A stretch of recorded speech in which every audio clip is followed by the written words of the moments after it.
স্বরূপ তার অনন্ত মহিমাকে পাইবে বলো। তার মহিমার সীমা ভিন্ন ভিন্ন রূপ ভিন্ন পূজার বিধান ভিন্ন ভিন্ন রূপ দিয়া করে ভক্তের প্রাণ। 2-3 লীলা তার করিব বর্ণন, মন দিয়া সবে তা কর শ্রবণ।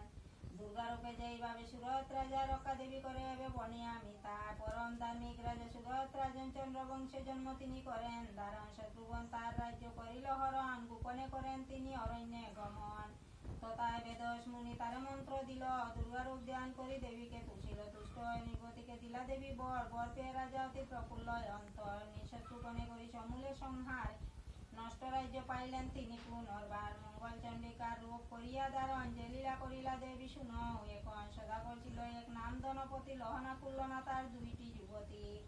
কুল্লনার প্রতি স্বামী ছিল প্রতিকূল, স্বামীর বইতে ধনী সর্বদা ব্যাকুল। মঙ্গল চণ্ডিকা দেবী করিয়া রাধন, স্বামীকে আপন বসে করে আনয়ন।